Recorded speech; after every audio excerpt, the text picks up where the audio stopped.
Las campanas del convento de Santa Catalina de Siena, en Sevilla, repicaron 3 veces antes del amanecer. Su eco, grave y persistente, se arrastró por los pasillos de piedra como si despertara a los fantasmas del lugar. La bruma cubría el claustro, y el aire olía a cera derretida, a incienso y a un miedo antiguo.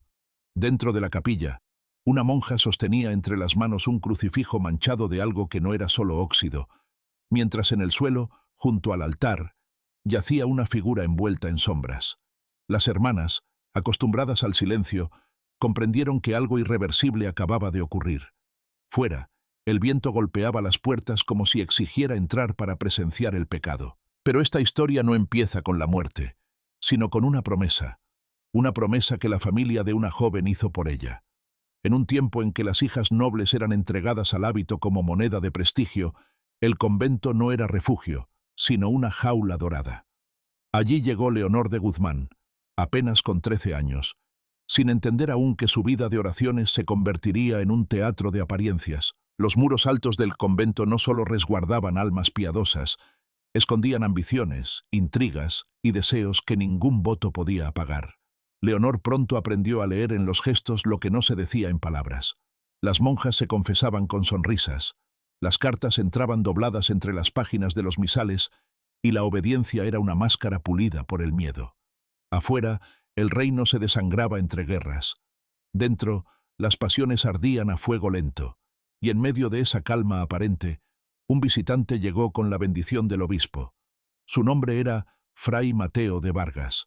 El fraile, joven y erudito, fue asignado como confesor del convento. Su voz era grave, su mirada curiosamente humana. Bastaron unas pocas conversaciones tras el cancel del confesionario para que el hilo de la fe se enredara con el de la tentación. Nadie podía imaginar que de aquellas charlas nacería el escándalo que haría temblar al convento entero y que los ecos de esas campanas serían recordados como el preludio de una tragedia. Leonor de Guzmán nació bajo un techo de mármol y silencio. Su padre, don Álvaro, la miró por primera vez no como a una hija, sino como a una promesa que algún día sellaría el nombre de la familia ante Dios.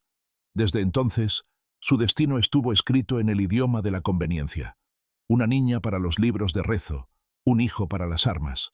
Así se dividían las ofrendas de la nobleza. A los 13 años, Leonor fue conducida al convento de Santa Catalina.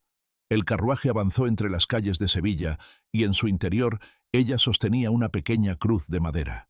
No lloró. Había aprendido que las lágrimas no cambiaban los decretos de los hombres. Cuando cruzó el portón, el sonido del cerrojo resonó en su mente como un voto que no había pronunciado. El convento se alzaba sobre una colina, aislado del mundo, con muros tan altos que el cielo parecía lejano. Las hermanas la recibieron con sonrisas suaves y manos frías. La priora le habló del sacrificio, de la obediencia, de la dicha que hay en renunciar al deseo. Leonor escuchó en silencio, sintiendo cómo su nombre se desvanecía poco a poco detrás del velo. A partir de aquel día sería hermana Leonor, una sombra más en el coro de penitentes. Pasaron los meses y la rutina se volvió una segunda piel. Los rezos al alba, el trabajo en el huerto, las horas de lectura en la biblioteca antigua. Allí descubrió que la fe también podía ser curiosidad. Entre los márgenes de un misal olvidado, encontró versos escritos a mano por alguna monja anterior, palabras de amor, palabras de carne, y por primera vez comprendió que incluso detrás de los muros más santos late un corazón humano. Los días en Santa Catalina tenían una calma que rozaba la locura. Las campanas marcaban el paso del tiempo con precisión cruel. A veces, durante las vigilias, Leonor se preguntaba si Dios realmente escuchaba aquellas voces que repetían lo mismo cada noche. Su mente, antes dócil, comenzó a llenarse de preguntas que no podían pronunciarse. ¿Qué sentido tenía una fe impuesta? ¿Podía el alma ser libre si el cuerpo estaba encerrado? Una mañana de invierno, mientras ayudaba en la enfermería, un visitante llegó con el sello del obispo. Era el nuevo confesor del convento. Traía un rosario en la mano y una mirada que no parecía buscar culpas, sino entenderlas. Se llamaba Fray Mateo de Vargas. Nadie imaginó entonces que aquel hombre se convertiría en la grieta por donde entraría la luz y la condena. Leonor sintió que algo en su interior despertaba, una mezcla de temor y alivio. No era amor todavía, pero sí el presentimiento de que su historia, hasta entonces escrita por otros, estaba a punto de torcerse. Y mientras las campanas del convento volvían a sonar, ella comprendió que el silencio no siempre significa paz. A veces es simplemente el sonido previo al pecado. El primer encuentro entre Leonor y Fray Mateo ocurrió una tarde de lluvia. El aire olía a humedad y cera, y el confesonario, con su rejilla de madera, parecía un puente entre dos mundos, el del alma y el del pecado. Él habló con voz tranquila, sin el tono severo de los otros sacerdotes. Le pidió que hablara sin miedo, que la fe no debía ser solo obediencia, sino también verdad.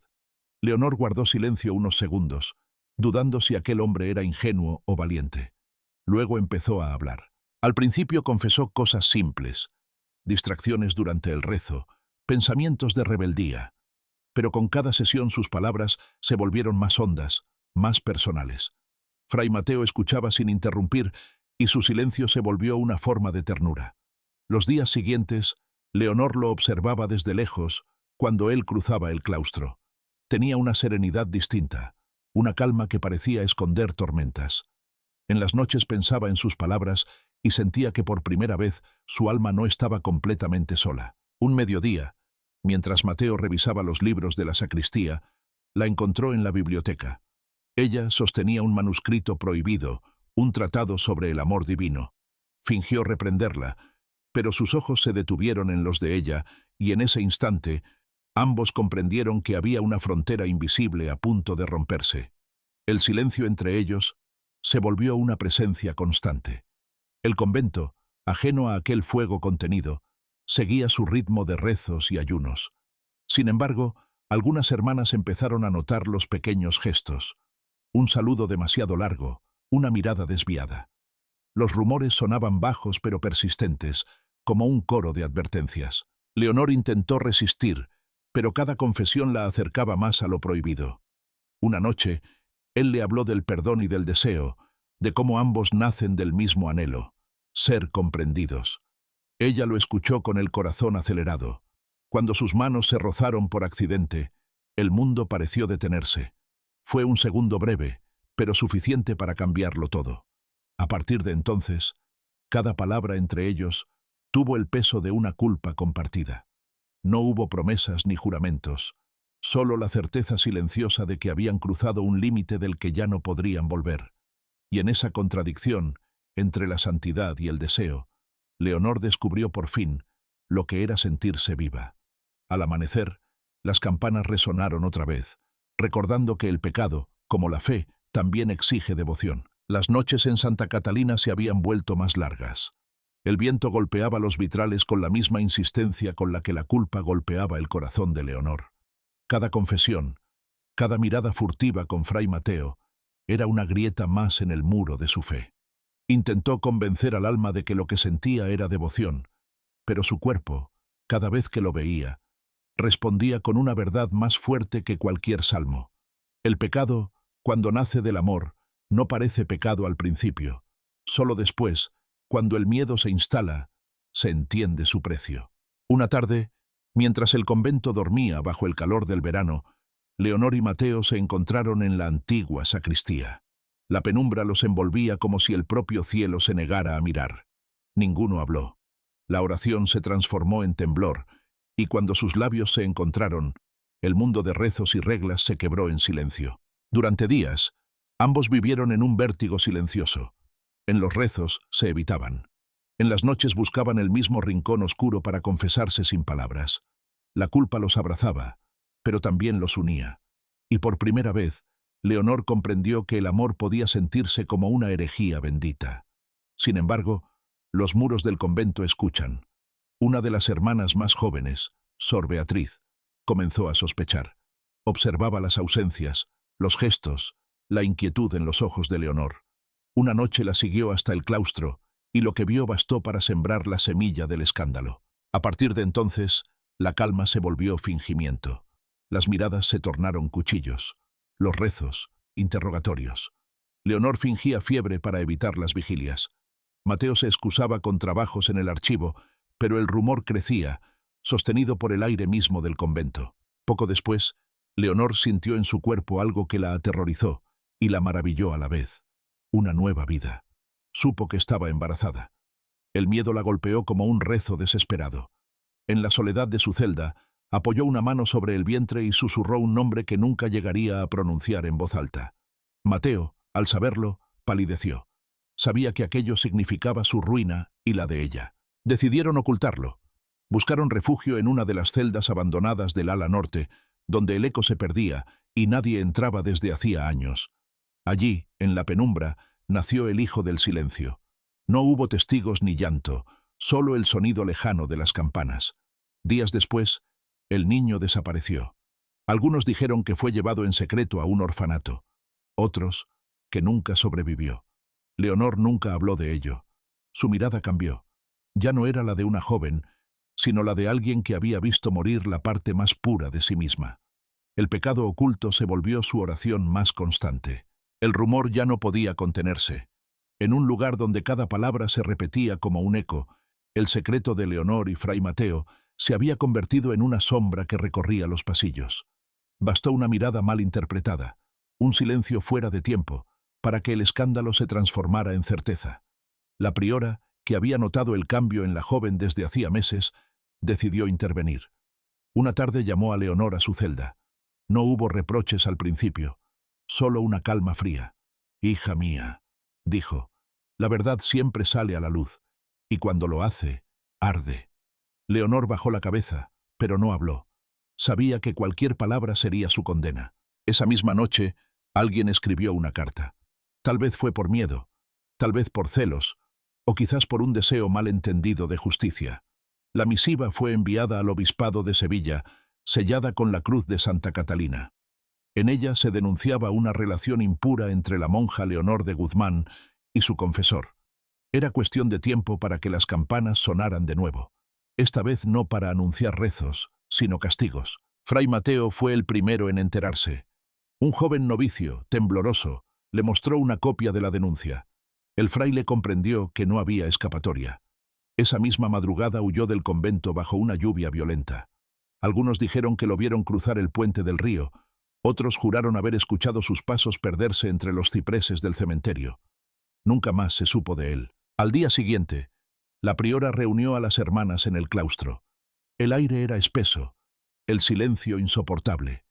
En el centro, Leonor, pálida, con el rostro descubierto. «¿Tienes algo que confesar?», preguntó la priora. Ella negó con la cabeza, pero sus ojos la traicionaron. Bastó. La noticia corrió por toda la diócesis. El convento se dividió. Algunas monjas, movidas por la compasión, defendieron a Leonor. Otras la señalaron como símbolo del mal. En las noches, las oraciones se mezclaban con murmullos y llantos.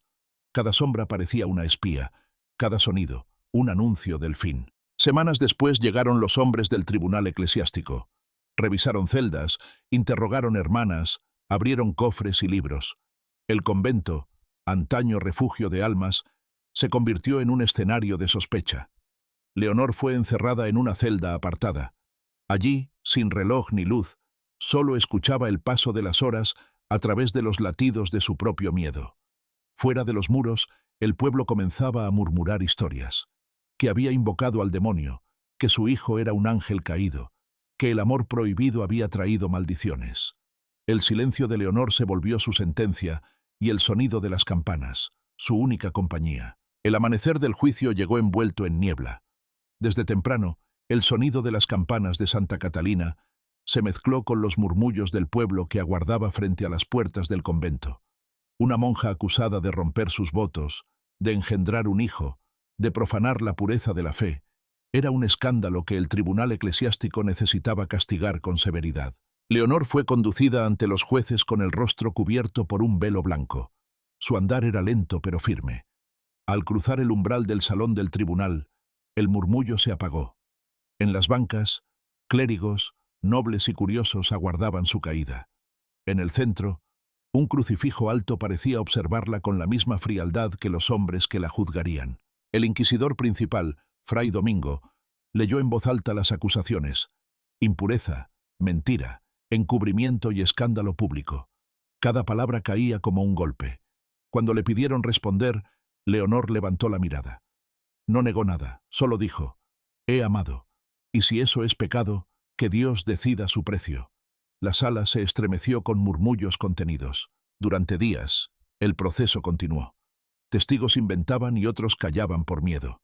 Algunas monjas declararon haberla visto en compañía del fraile. Otras, en secreto, le enviaban oraciones desde sus celdas. Los jueces no buscaban verdad, sino ejemplo. La fe debía ser restaurada, y para eso hacía falta un sacrificio. El tribunal dictó sentencia un viernes. Fray Mateo sería condenado en ausencia, su figura borrada de los registros de la Iglesia. A Leonor, en cambio, se le reservó un destino visible. Sería despojada de su hábito, confinada a perpetuidad en una celda sin ventanas, con pan y agua como único sustento. No habría redención ni confesión final. Su castigo sería existir en el silencio. Cuando la priora le entregó la sentencia, Leonor no lloró. Miró el crucifijo que colgaba sobre la mesa y murmuró algo que nadie entendió del todo. No se puede matar lo que ya ha sido enterrado en vida. Los guardias la llevaron por un pasillo largo hasta una puerta de hierro oxidado. Al cerrarse tras ella, el eco retumbó en todo el convento como si las paredes mismas lamentaran el encierro. En los días siguientes, los visitantes llegaban para ver la celda de la pecadora. Algunos rezaban, otros la insultaban, y con el tiempo su rostro se volvió leyenda. Decían que aún rezaba en la oscuridad, que su voz se oía en las noches de tormenta, que las campanas sonaban solas cuando su espíritu despertaba. El tribunal creyó haber borrado el pecado, pero lo único que logró fue inmortalizarlo. La historia de Leonor se convirtió en un espejo en el que todos podían ver lo que temían, reconocer que hasta en los lugares más santos, la fragilidad humana siempre encuentra una rendija para entrar. Y mientras las campanas repicaban por última vez aquella tarde, el eco no hablaba de condena, sino de memoria, porque lo que el poder intenta sepultar, el tiempo siempre termina por desenterrar. Pasaron los años, y el nombre de Leonor de Guzmán se fue borrando de los registros. Su celda quedó sellada por dentro. Nadie la vio salir. Nadie escuchó su voz después de la última confesión. Sin embargo, las hermanas más antiguas juraban que en ciertas noches de viento se oían oraciones susurradas entre las piedras, como si el alma de la monja siguiera rezando por un perdón que nunca pidió. El convento cambió de manos. Nuevas generaciones ocuparon sus pasillos y los frescos del claustro se desvanecieron. Pero el eco de aquellas campanas, las mismas que habían sonado el día de su juicio, seguía resonando con una precisión extraña, siempre a la misma hora, incluso cuando nadie las tocaba. Con el tiempo, la historia de Leonor se transformó en leyenda. En los pueblos cercanos, las madres asustaban a sus hijas rebeldes contándoles su destino. En los sermones, los sacerdotes la mencionaban como advertencia. Así opera el olvido. Convierte la culpa en mito y el dolor en ejemplo. Sin embargo, no todos creyeron en su condena. Un monje anciano que había servido en el tribunal escribió en secreto un pequeño cuaderno donde defendía su inocencia. Años después, aquel manuscrito fue encontrado por casualidad en una biblioteca de Sevilla. En él, el autor confesaba haber dudado del juicio, haber visto en Leonor algo que el resto no quiso ver, una mujer castigada no por su pecado, sino por su libertad. Ese cuaderno cambió la historia siglos después. Cuando los historiadores revisaron los archivos, descubrieron que no había pruebas concluyentes contra ella. Todo había sido construido con rumores, con la necesidad de un culpable que limpiara las culpas de otros. Entonces comprendieron que detrás de la penitente silenciosa había una víctima de su tiempo. Las campanas de Santa Catalina ya no existen. El convento fue demolido hace más de un siglo, pero quienes viven cerca de sus ruinas aseguran que en las noches de lluvia todavía puede escucharse un sonido metálico, distante, como un corazón que se niega a dejar de latir. Algunos lo llaman superstición, otros justicia tardía. Y tal vez sea eso lo que esta historia intenta recordarnos, que el silencio también tiene voz, que los pecados cambian de nombre con los siglos y que a veces la fe no salva, solo condena. Las historias antiguas nunca terminan del todo, solo se transforman en murmullos. La de Leonor de Guzmán no fue una excepción. Su nombre, que alguna vez fue sinónimo de escándalo, hoy se pronuncia con un respeto silencioso, como quien toca una herida que ya no sangra, pero aún duele. Cada generación reescribe su culpa y su redención. En la de Leonor, el amor fue delito. En la nuestra, es memoria. Y sin embargo, hay algo que no cambia. Algo que permanece en los lugares donde el miedo y el deseo se enfrentaron. Es ese eco, ese sonido lejano de campanas que no sabemos si suenan en la realidad o dentro de nosotros. Porque al final, todos cargamos un claustro invisible, uno donde guardamos lo que no nos atrevemos a decir, lo que amamos en secreto, lo que la sociedad aún no está lista para perdonar.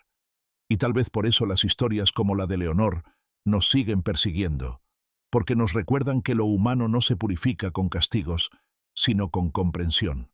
Cuando escuches campanas en la distancia, piensa en todas las voces que fueron silenciadas, en las verdades que se enterraron bajo los muros del poder, y recuerda que incluso el sonido más débil puede sobrevivir a los siglos, si encuentra un oído dispuesto a escucharlo.